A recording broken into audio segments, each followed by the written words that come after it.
Salut Anaëlle, bonjour à tous. Salut! Aujourd'hui, on part sur une vidéo. Pourquoi le manque de volonté est un faux problème? Et Anaëlle, je trouvais que tu avais super bien résumé le sujet en quelques axes. Du coup, je te propose que tu nous fasses le petit sommaire de cette vidéo. Ok, bah ouais, on a toutes les deux fait le constat que c'était un sujet qui revenait souvent dans les accompagnements. Un peu une question, si on caricature, qui est ah, il y a des gens qui ont une volonté de fou et moi je procrastine. Est-ce que j'ai un problème? Est-ce que je manque de volonté? Et c'est une question à laquelle on a envie de répondre ce matin. Parce que bah, pour nous, la volonté n'est pas le problème, c'est un peu la surface du truc, comme souvent d'ailleurs. Mais quand il y a apparent manque de volonté, en fait, pour nous, c'est beaucoup plus à propos ben, du sens qu'on donne à ses objectifs, de quel plaisir ou quel plaisir on a à installer ses habitudes. Et donc, c'est de ça qu'on va parler aujourd'hui plutôt que de s'intéresser à la volonté, de se crisper en se disant ah je manque de volonté, qu'est-ce qu'on peut se poser comme question plus intéressante pour justement débloquer ces problèmes-là et puis installer, je sais pas, une discipline ou des routines qui nous correspondent dans le temps. Carrément, on va dans cette vidéo parler beaucoup en fait des gens qui ont une petite routine, par exemple le matin, ou une discipline sportive, enfin qui font quelque chose avec récurrence. Et si à un prétexte on parle de ça en fait pour parler de cette a priori qu'on peut avoir sur le manque de volonté, mais en fait tu peux le transposer à tout ce que tu veux dans la vie. Donc c'est juste on va utiliser ça, mais on te laisse toi faire l'exercice de le transposer à d'autres endroits. Alors, par quoi on commence finalement? De quoi on a besoin, à ton avis, Anaëlle, pour installer une nouvelle habitude? Parce qu'apparemment, c'est de ça qu'il s'agit, quoi. Ouais. Voilà, il y a un projet, il y a une volonté qui se développe pour quelque chose, il faut installer une nouvelle habitude, que ce soit faire du yoga, Ouais. courir dehors, etc. Bah, on peut prendre cet exemple-là, mettons que je veuille instaurer une discipline, je sais pas, quotidienne ou 3 fois par semaine de yoga et que j'y arrive pas. Quelles peuvent être les raisons en fait à ça? Euh, pour nous, c'est pas un manque de volonté. Pourquoi? Parce que la volonté, c'est ce qui donne l'impulsion quand on veut démarrer quelque chose. Je veux faire du yoga 3 fois par semaine, donc je donne cette impulsion. Mais c'est pas la volonté qui va faire que cette habitude, elle va s'installer et elle va perdurer dans le temps. Et t'avais une citation, j'ai oublié l'auteur, c'est qui? Jim Rohn, Ok, Jim Rohn, qui dit la motivation vous fait démarrer, mais c'est l'habitude qui vous fait persévérer. Et donc la question, c'est comment on passe à une habitude finalement. Et ce qui est intéressant, je trouve, dans cette citation, c'est que c'est vraiment ça, la motivation, c'est un peu quand tu mets le contact en fait, quand je tu pensais tournes à la ça. clé, ouais, c'est la petite étincelle qui fait que ça s'allume, mais c'est pas ça qui entretient le feu.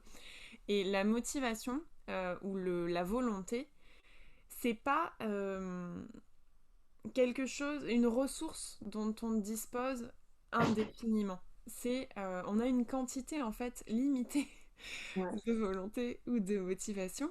Tout le monde, même les gens qui ont une discipline de ouf, genre ton mec qui se lève à 4h30 du matin pour écrire des bouquins et faire du kung-fu, même ton mec il a un réservoir de volonté qui est limité en fait. Et c'est pas ça qui fait qu'il fait ça tous les matins. Parce que mettre le contact, c'est énergivore en fait. Quand tu veux rouler, quand tu veux faire rouler une voiture, tu passes pas ton temps. C'est clair, j'imagine. Ça serait débile. Je vois ça, c'est clair. Mais ouais. Donc c'est d'installer une habitude qui fait que ça ne te demande plus d'énergie, que ce n'est plus énergivore de continuer. Et la question c'est comment t'installes une habitude.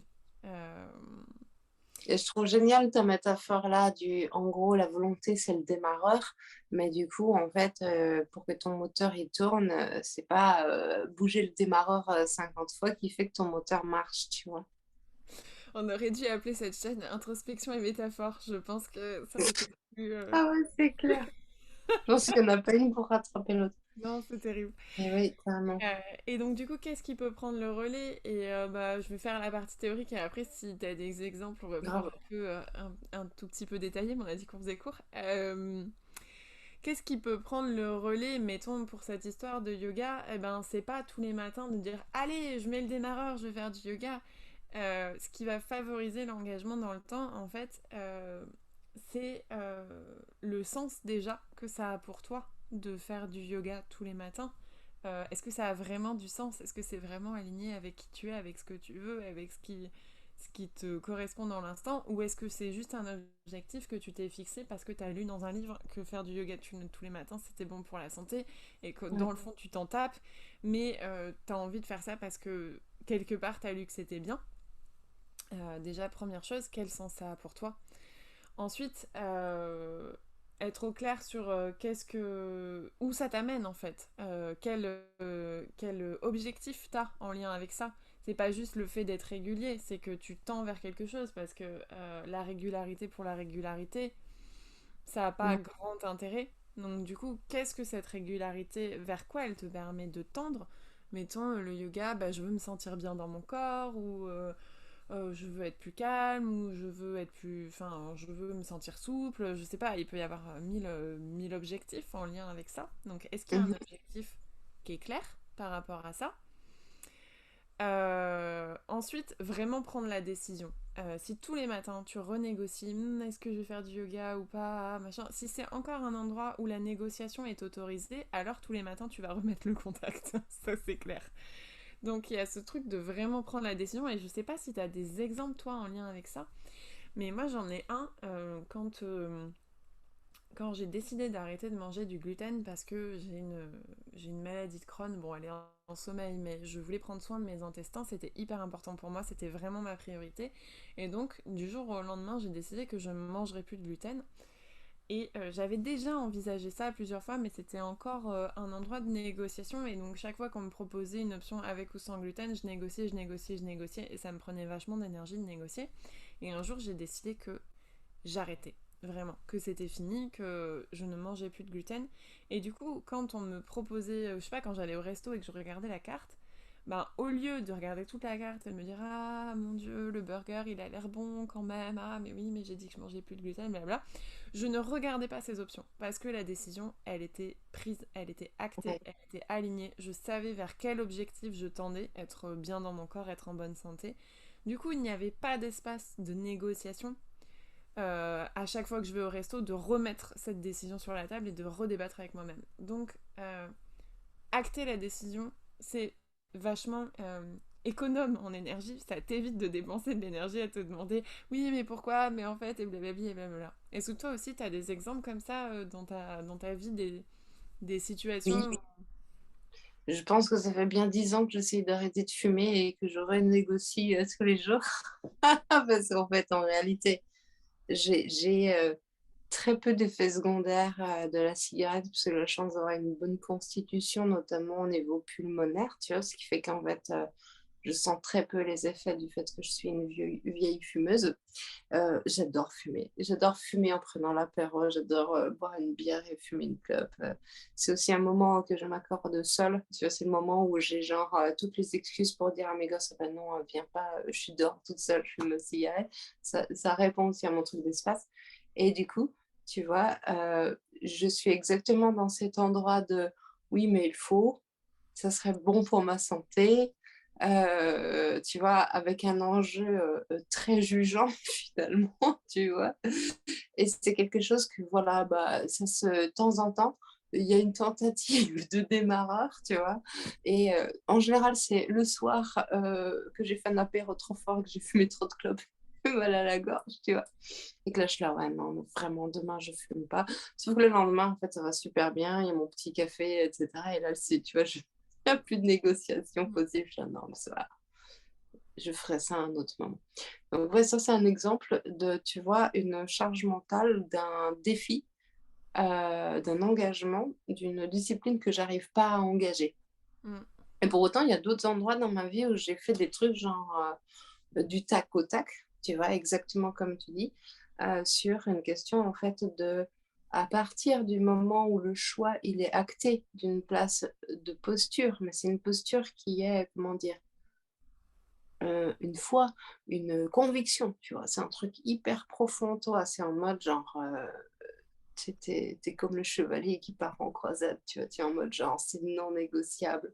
Ce truc-là, je le fais pour moi, parce que ça a du sens, parce que je vois les bénéfices, parce que si, parce que ça. Ben, tous les choix que tu fais à partir de cet endroit-là, ben, en fait, ils ont très peu de coûts énergétiques. Et après, ben, la routine qui se met en place, paradoxalement, eh ben, elle va pas être si difficile que ça à mettre en place. Mm. Et bah, quand on n'arrive pas à le trouver d'une place comment dire, de sens ou d'objectif, parce que c'est pas très clair, quelque chose sur lequel on peut s'appuyer, ça peut être aussi bêtement le plaisir, tu Mm. vois. Et s'accorder aussi le temps. Alors peut-être que je plaide ma cause et que je me trouve des justifications parce que j'ai toujours pas arrêté de fumer. Mais s'accorder le temps, en fait, que le choix il soit fait profondément. Tu vois, c'est très paradoxal parce que Mm. je sais qu'un jour je vais arrêter de fumer, mais je sais que c'est pas en ce moment. Tu vois. Mm. Mais il y a une partie de moi qui a cette conviction-là. Alors peut-être que ça sera plus tard que prévu, tu vois, ou peut-être pas du tout. C'est des choses que j'ai déjà faites, tu vois, j'ai déjà arrêté de fumer, je sais que je peux le faire, il n'y a aucun problème. Mais je sais que cette posture et cet engagement, il est pas encore profond.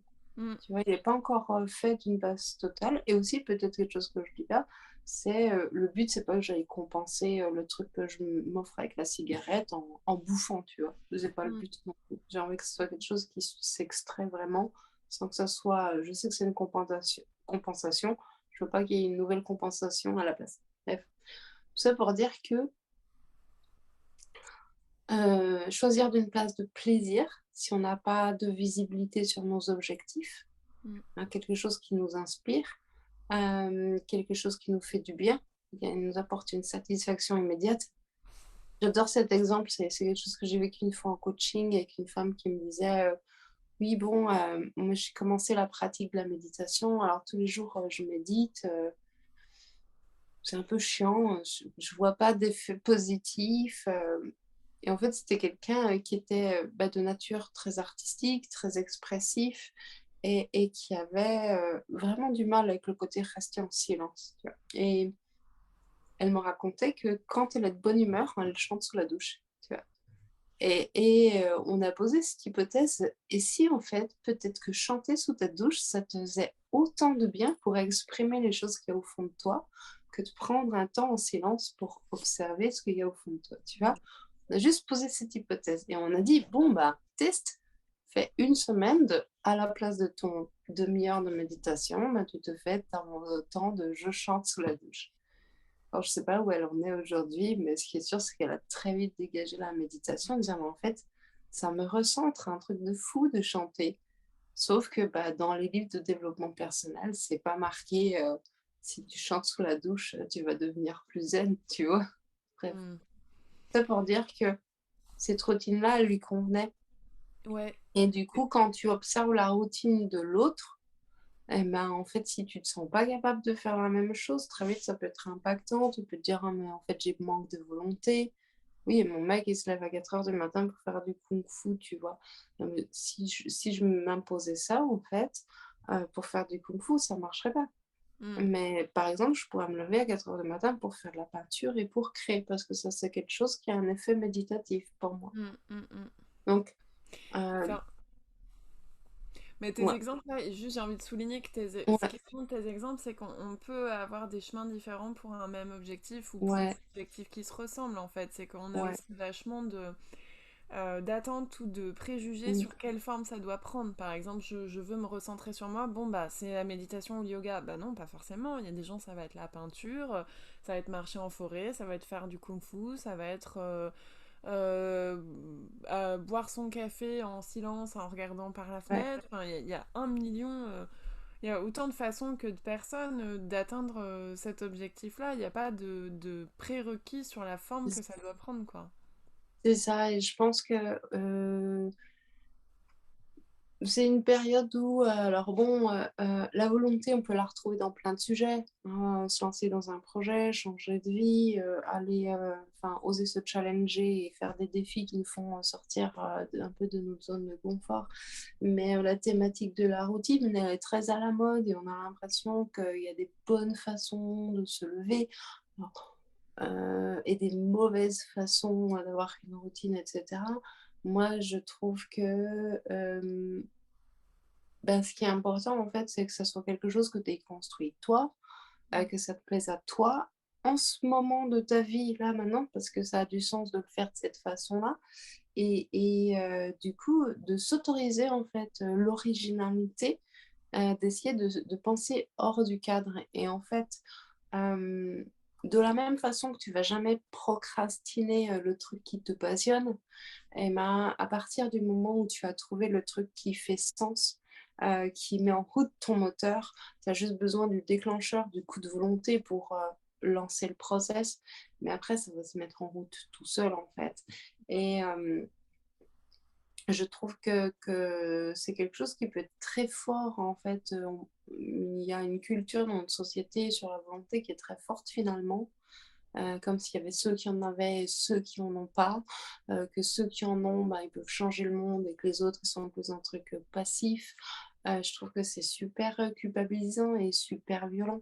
Mm. Et j'ai envie d'ajouter un truc sur le fait que c'est pas obligé d'être linéaire. Tu vois, tu disais tout à l'heure, est-ce que c'est important en fait la récurrence de tous les jours? Ben, ça dépend de ton objectif.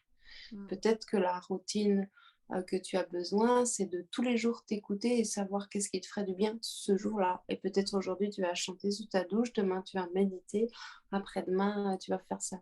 Tu vois? Et peut-être qu'au contraire, la régularité, elle va être importante de travailler en fait le rythme, l'engagement. Mm. À chacun en fait de savoir en fait exactement où il veut aller. Par contre, ce qui est sûr, c'est que euh, quand tu penses à ta routine, aux bénéfices ou le projet que tu as, si ça pulse pas au fond de toi dans tes tripes en mode ah ouais, je vais le faire, ça va être génial quand j'aurai atteint cet objectif, quand j'aurai créé ce rêve, bah t'étonnes pas en fait d'y aller à reculons quoi. En fait, l'essentiel c'est d'abord que ça pulse en toi parce que sinon en fait il y a aucune chance que tu puisses te forcer à le faire, tu vois, d'une place de il faut. Le jour où je serai super contente en fait d'arrêter de fumer et que ça sera complètement aligné parce que j'aurai d'autres façons en fait de faire la fête, que j'aurai pas besoin de cet objet transactionnel pour me rassurer, que j'aurai pas besoin de ce prétexte pour avoir un temps toute seule à juste respirer, ben en fait ça sera complètement aligné en moi et ça sera en mode genre ben oui en fait j'arrête, c'est une évidence. Mm. Tu vois, la même chose qu'avec ton gluten, quoi. Ouais. Et, Bah, moi, c'est et ce qui s'est passé hein, pour arrêter de fumer. Quand j'étais étudiante, je fumais. J'ai essayé d'arrêter trois quatre fois, bah, justement quand je suis tombée malade, parce que c'est vraiment, enfin, c'est vraiment pas compatible, cigarette et maladie de Crohn. Mais ça partait d'une place de il faut que j'arrête. Du coup, ça recommençait tout le temps. Et puis un jour, j'en ai eu suffisamment marre en fait de fumer et j'ai eu suffisamment envie de vivre une vie sans clope pour que ça s'arrête du jour au lendemain. Et il n'y avait plus de négociation. Je voyais des gens fumer, bah, il n'y avait plus de négociation. Il y avait juste, bah, c'est pas un sujet parce que moi j'ai décidé que j'avais arrêté. Mm. c'est ça, et c'est de cet endroit-là, en fait, que la force nécessaire à la persévérance, elle émerge. C'est Mm. de cet alignement que ça émerge.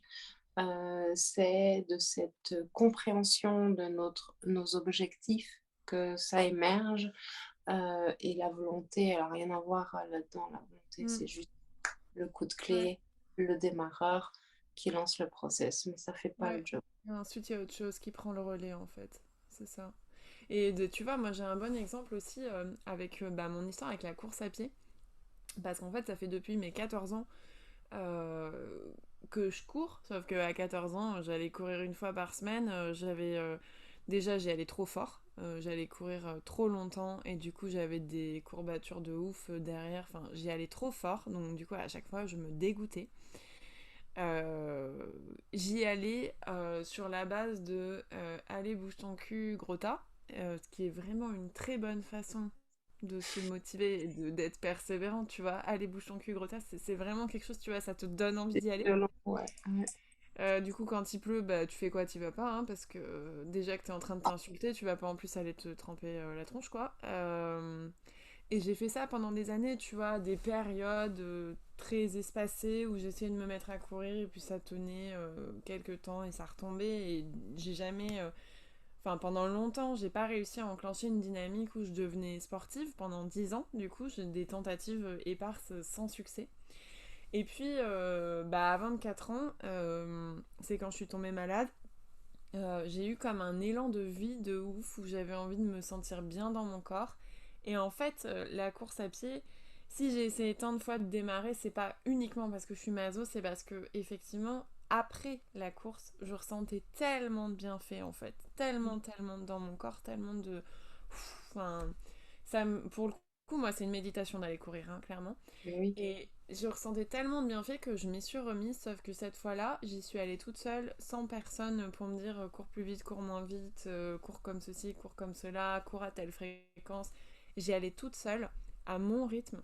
Et très vite, je suis devenue, j'aime pas ce mot addict parce que voilà, on n'est pas obligé de toujours tout caricaturer, mais c'est devenu indispensable à mon équilibre en fait. À un moment, les bénéfices étaient tels en fait. Et puis en plus, je m'étais fixé un objectif de courir un semi-marathon, donc il y avait en plus un objectif, mais qui était aligné, hein, qui n'était pas juste allez, bouge ton cul, gros tas, va courir 21 bornes. Non, non, c'était waouh, je veux vivre cette expérience. Et Ouais. je veux faire l'expérience d'être celle qui peut courir 21 bornes parce que ça me fait envie en fait. Je me sens vivante quand je fais ça. Et du coup, ce qui a été une torture pendant 10 ans et que j'ai jamais réussi à maintenir de façon régulière et tout, est devenu mon plaisir 3 fois par semaine. Et ce qui Ouais. a fait que j'ai tenu et que j'ai été courir aussi les jours où il pleuvait. Parce que c'est pas coucou les bisounours tous les jours, tu vois. Il y a des jours, franchement, dehors il Mm. pleut et on serait mieux dans le canapé que d'aller s'entraîner, tu vois. Mais la dynamique de plaisir, le sens de l'objectif et la décision étaient tellement actés que bah bon bah il pleut, ok je négocie pas, je mets mes baskets, j'y vais quoi. Ouais. Ouais, Mais ouais. ça demande tout ce dont on a parlé avant pour qu'il n'y ait pas la négociation sur la table de ah est-ce que j'y vais, est-ce que je serais pas mieux sur le canapé, ah mais si je reste sur le canapé alors je suis vraiment qu'une sombre merde, blablabla blabla. Il n'y avait rien de tout ça, je mettais mes baskets, j'y allais. Et les jours où c'était pas possible, bah je les mettais pas et je m'insultais pas, je me disais ok bah pas aujourd'hui, j'y vais demain. Ouais. Ouais, c'est hyper intéressant ce que tu dis parce que même dans le fait d'être irrégulier, en fait, on voit que cette histoire de volonté, en fait, c'est comme le sommet de l'iceberg et la partie émergée de quelque chose de beaucoup plus profond qui s'appelle l'engagement envers soi, la cohérence dans ses objectifs, dans sa posture. Enfin, c'est quelque chose, on voit qu'on est juste sur le sommet. Je suis curieuse de voir.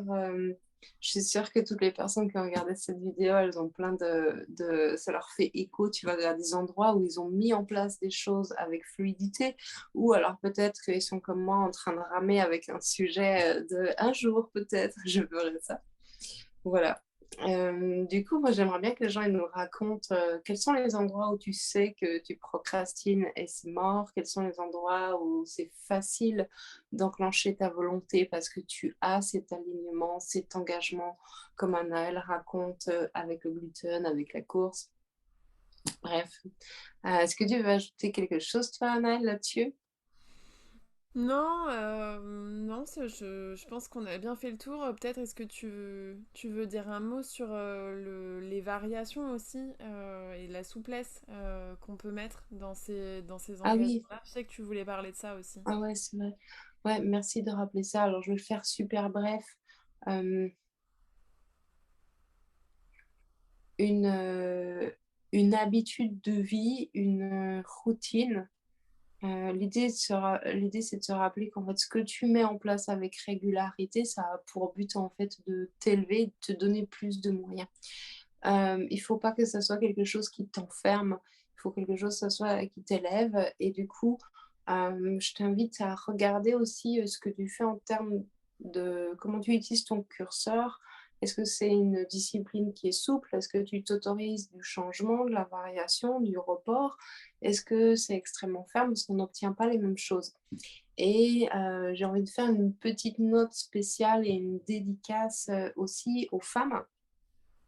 Hem, Parce que quand on a une vie, de femme, des cycles, si on est dans une période de vie où on a nos règles, où on connaît ça parce qu'on n'a pas de couverture, chimique autour de ça, ton niveau d'énergie et ton état émotionnel, il a des variables et du coup, ben, c'est vachement intéressant de le faire rentrer dans ta routine. Est-ce que c'est le moment, d'aller courir, si c'est le premier jour de tes règles, tu vois, par exemple?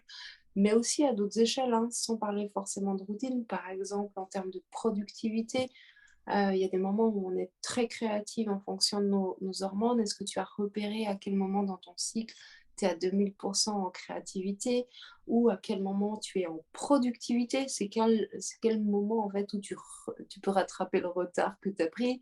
C'est à quel moment où en fait tu es génial et innovant? C'est à quel moment où il faut surtout pas te surcharger parce que tu es sur une descente?